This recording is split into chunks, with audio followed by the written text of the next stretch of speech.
सक्रिय सोमवार है महाराष्ट्र के लिए। जी हां, महाराष्ट्र में एनसीपी के अंदर जो टूट हुई उसके बड़े सियासी मायने नजर आ रहे हैं, क्योंकि इस टूट का असर 2024 लोकसभा चुनाव के लिए शुरू हो चुकी है। विपक्षी एकता की मुहिम पर पड़ने वाला है। शरद पवार ने कल ही इसके संकेत भी दे दिए थे कि अजित पवार की बगावत के बाद ममता बनर्जी से लेकर मल्लिकार्जुन खड़गे तक परेशान हो चुके थे।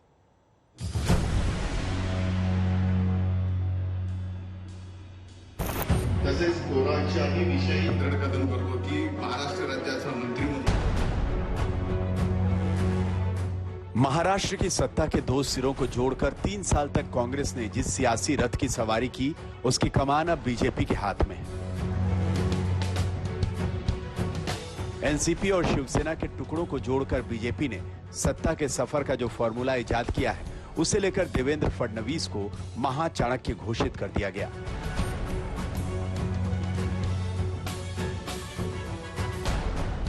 लेकिन विपक्षी दल इस जोड़ तोड़ की सियासत को चाणक्य नीति नहीं बल्कि कुछ और ही करार देते हैं और फिलहाल इस डेवलपमेंट से सबसे ज्यादा विपक्षी एकता की थ्योरी को खतरा बढ़ा है।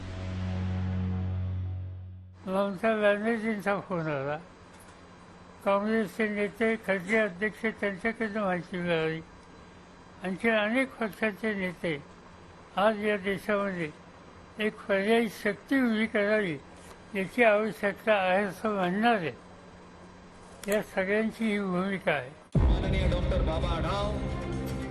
वैसे तो विपक्षी दलों के नेताओं ने शरद पवार को तसल्ली जरूर दी है, लेकिन महाराष्ट्र में जो कुछ हुआ इसका असर बस इतना समझ लीजिए कि 13-14 जुलाई को बेंगलुरु में होने वाली बैठक अब टल गई है। हालांकि उसका कारण कुछ और बताया जा रहा है। ये डबल इंजन जिस महापुरुष ने पहली बार प्रयोग किया, तो उसके भी हमने नतीजे देखे अलग अलग राज्यों में कि जहां आपकी सरकार नहीं है वहां आप एड रोक देते हो, जीएसटी के टाइम पे भुगतान नहीं होता है। अभी कर्नाटका में चावल की समस्या आप खड़ी कर दे रहे हो।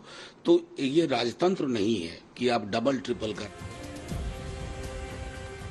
इस बीच विपक्षी दलों को एकजुटता का संकल्प बार बार इसलिए दोहराना पड़ रहा है क्योंकि 23 जून को पटना में शरद पवार के साथ प्रफुल्ल पटेल भी विपक्षी एकता वाली बैठक में जाते हैं और मुंबई आकर 9 दिनों के अंदर बीजेपी के पाले में जाकर बैठ जाते हैं। आप बताइए कौन से पोजीशन की मीटिंग है ये जिसको आप बुला रहे हैं, जो आपके साथ बैठकर बातें कर रहा है, वो चंद दिन के बाद आज बीजेपी की तारीफ करता है महाराष्ट्र में 130 करोड़ की आबादी। ओवैसी जैसे दल जो विपक्षी एकता से दूर रखे गए हैं, उनके आरोपों की वजह यह भी है कि विपक्षी एकता में जो पहली सेंध लगी है वो महाराष्ट्र में एनसीपी के अंदर लगी है। लेकिन आशंका ये जताई जा रही है कि ऐसी ही बगावत और जोड़ तोड़ की सियासत अब बिहार में भी शुरू हो सकती है। लग रहा मुख्यमंत्री जी को अपनी पार्टी में टूट के डर से, क्योंकि वो जानते हैं कि उनके कई विधायक, कई सांसद दूसरे दलों के भी संपर्क में।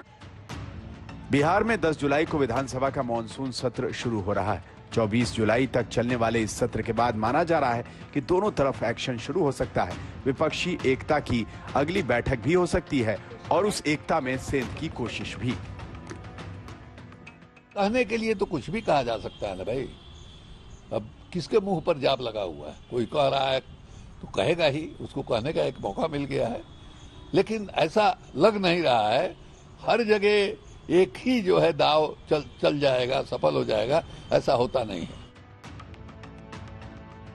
बीजेपी की ओर से आशंका यह जताई जा रही है कि 23 जून की बैठक में जिस तरह लालू ने अप्रत्यक्ष तौर पर राहुल गांधी को विपक्षी मोर्चे का नेता प्रोजेक्ट करने की कोशिश की, उन्हें इन विपक्षी दलों की बारात का दूल्हा बताया, उसके बाद कई दलों में असंतोष बढ़ गया और उसी का असर महाराष्ट्र में नजर आया। और अब बिहार में भी जेडीयू के एक बड़े धड़े के अंदर राहुल गांधी को नेता प्रोजेक्ट करने के खिलाफ असंतोष बढ़ रहा है।